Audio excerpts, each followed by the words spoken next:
সময়ের কথা, গোপাল প্রতিদিনের মতো সকাল সকাল ঘুম থেকে উঠে হাতে একটা কুড়ুল নিয়ে জঙ্গলের দিকে যেতে থাকে। এইদিকে তো আমি প্রতিদিন কাঠ কাটি, আজ কেন না অন্যদিকে কাঠ কাটতে যাই, ওখানে অনেক গাছ আছে, ওখানে গেলে অনেক কাঠ পাবো। গোপাল তখন জঙ্গলের অন্যদিকে যেতে থাকে আর গাছ কেটে কাঠ সংগ্রহ করতে থাকে। যখন গোপাল গাছ কাটছিল তখন হঠাৎ গাছ থেকে রক্ত বেরোতে থাকে। রক্ত দেখে গোপাল খুব ভয় পেয়ে যায় আর অবাক হয়ে যায়। আরে, গাছ থেকে রক্ত কিভাবে বেরোতে পারে? এই গাছে রক্ত কিভাবে আসলো? হে ভগবান, গাছ থেকে রক্ত কিভাবে বেরোচ্ছে? গোপাল যখন গাছটাকে ভালোভাবে সামনে থেকে দেখে তখন গোপাল বুঝতে পারে, আচ্ছা এইবার বুঝলাম, এটা তো সাপের রক্ত, আমার হাতে কাটা পড়েছে আর আমি ভাবছিলাম যে গাছ থেকে রক্ত বেরোচ্ছে। কে জানে এই জঙ্গলে কত সাপ আছে, রোজ কত না সাপ এইভাবে মারা যায়। এই সাপ এখানেই পড়ে থাকুক, এখন আমি তাড়াতাড়ি বাড়ি যাই, অনেক কাঠ কাটা হয়ে গিয়েছে। গোপাল তখন ওখান থেকে চলে যায়। কিছুক্ষণ পরে ওখান থেকে একটা সাধু বাবা যাচ্ছিল, তখন ওই সাধু বাবার চোখ সাপের উপরে পড়ে। এটা তো একটা সাপ, এটা তো মনে হচ্ছে কোনো সাধারণ সাপ না, এটা মনে হচ্ছে একটা বিষধর নাগ। এই সাপটার তো দুটুকরো হয়ে গিয়েছে, একে কে মেরেছে? এখনো মনে হচ্ছে এর প্রাণ আছে, আমাকে একে বাঁচাতেই হবে। তখন ওই সাধু বাবা সাপের দুটো টুকরো হাতে নিয়ে মন্তর পড়তে থাকে, কিন্তু সাধু বাবা সাপের দুটো টুকরোকে জোড়া লাগাতে পারছে না। তখন সাধু বাবা ওর পকেট থেকে একটা বোতল বার করে। এই বোতলে অনেক দিন ধরে আমি একটা ভূতকে ধরে বন্ধ করে রেখেছি, এখন আমি এই ভূতের অর্ধেক অংশ আমি এই সাপকে লাগিয়ে দেব, তখনই এই সাপ জীবিত হবে। তখন সাধু বাবা বোতলের ভেতর থেকে ভূতকে বার করে আর ওই ভূতের দুটো টুকরো করে, একটা টুকরো ওই সাপের সঙ্গে যুক্ত করে দেয় আর কিছুক্ষণ চোখ বন্ধ করে মন্তর পড়তে থাকে আর সাপ বেঁচে ওঠে। তখন সাপের উপরের অংশ ভূতের আর নিচের অংশ সাপের হয়ে যায়। ওই সাধু, তুই আমার শরীরে একই অবস্থা করলি, তুই এখন আমার হাতে মরবি। তুই আমার কোনো ক্ষতি করার চেষ্টা করলে আমি তোকে ভস্ম করে দেব, তোকে আমি নতুন জীবন দিয়েছি। তোর তো কেউ দুটো টুকরো করে এখানে ফেলে রেখেছিল, আমি তো তোকে আগের মতন করার অনেক চেষ্টা করেছি কিন্তু করতে পারিনি। আমার কাছে তোকে জীবিত করার জন্য একটাই রাস্তা ছিল, কিন্তু এই ভূতকে তুই আমার শরীরের সঙ্গে কেন যুক্ত করলি? তুই আর অন্য কিছু পেলি না? আমায় দেখতে কি খারাপ লাগছে, কত সুন্দর দেখতে ছিলাম আমি। তুমি চিন্তা করো না, আমি তোমায় জীবন দিয়েছি, আমি আবার তোমায় আগের মতন করতে পারি, কিন্তু ওর জন্য কিছু সময় লাগবে। এখন আমি তোমায় যেই রকম বলবো তোমায় সেই রকম করতে হবে, ওই কাজ পুরো হতেই তুমি আবার আগের মতো হয়ে যাবে। তুমি যেই রকম বলবে আমি ওই রকমই করব, কিন্তু আমায় আগের মতন করে দাও। ঠিক আছে, তাহলে শোনো, তোমাকে গ্রাম থেকে কিছু মানুষ নিয়ে আমার কাছে আসতে হবে, ওদের রক্ত দিয়ে আমি তোমার পুজো করব, কিন্তু যখন আমি পুজো করব তখন তুমি আমার আশেপাশে থাকবে না, আমায় পুজো করার সময় দেখবে না। যাও এখন নিজের কাজ করো। তখন ওই ভুতুরে সাপ গ্রামে ঢুকে পড়ে আর পুরো গ্রাম লন্ডভন্ড করে দেয়। ওটা কি? ওটা আবার কি এসেছে গ্রামে? এটা তো মনে হচ্ছে ভূত। ভূত না, ওটা সাপ।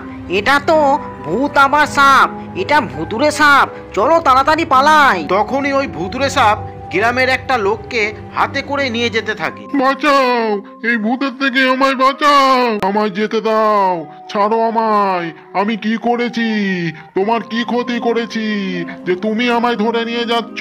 তখন ভুতুরে সাপ ওই লোকটাকে সাধু বাবার কাছে নিয়ে যায়। তখন সাধু বাবা ওই লোকটাকে মেরে ফেলে আর ওর রক্ত খেতে থাকে। আজ তো হেভি লাগলো রক্ত খেতে, রক্ত খেয়ে শান্তি পেলাম।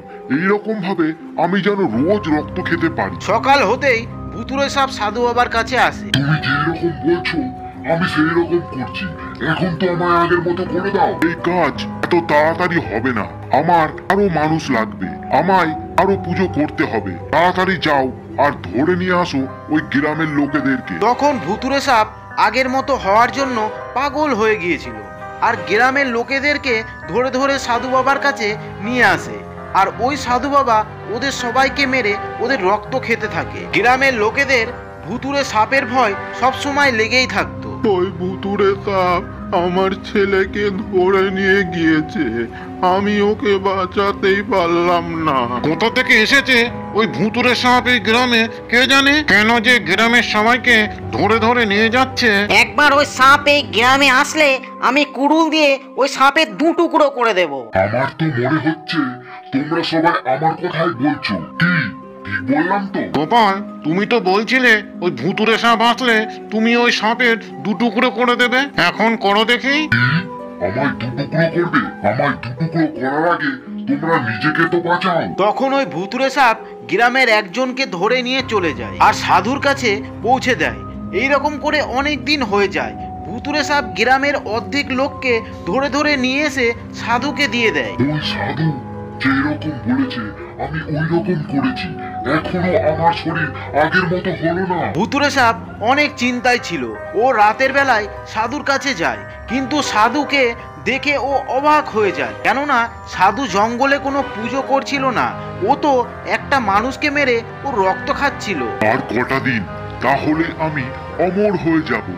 ওই সাপকে আমি কি বুদ্ধু বানালাম। ওর মনে হয় আমি সবকিছু ওর জন্য করছি, কিন্তু না, এই সব তো আমি আমার জন্য করছি। রক্ত খেয়ে তো আমি আগের থেকে অনেক শক্তিশালী হয়ে যাচ্ছি।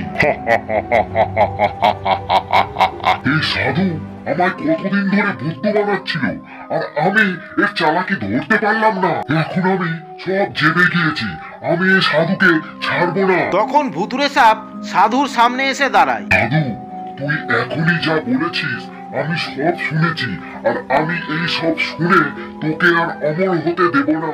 মিথ্যেবাদী সাধু! আমি তো অমর হবই, তাতে যা খুশি হয়ে যা। তুই এখন তাড়াতাড়ি আমার আগের মতন করে দে।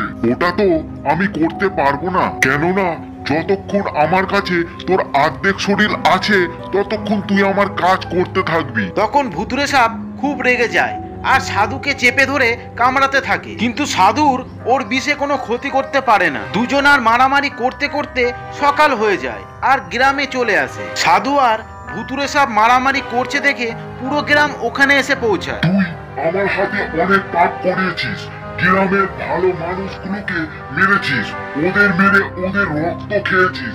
তুই কোনোদিন অমর হবি না, কিন্তু তুই মরার আগে আমার অর্ধেক শরীর দে। সাধু বাবা এই রকম করেছে, একে যদি বাঁচিয়ে রাখি এ আবার এই রকম করবে। এর জন্য আমরা একে বাঁচিয়ে রাখবো না, একে মরতেই হবে। তখনই আকাশ কালো হয়ে যায় আর সাধু তার দুটো হাত উপরের দিকে করে অমর হওয়ার জন্য মন্তর বলতে থাকে, আর ভুতুরে সাপ পাশে পড়ে থাকা একটা দা দিয়ে সাধুর গলা কেটে দেয়। সাধু তখনই ওখানে মরে যায়।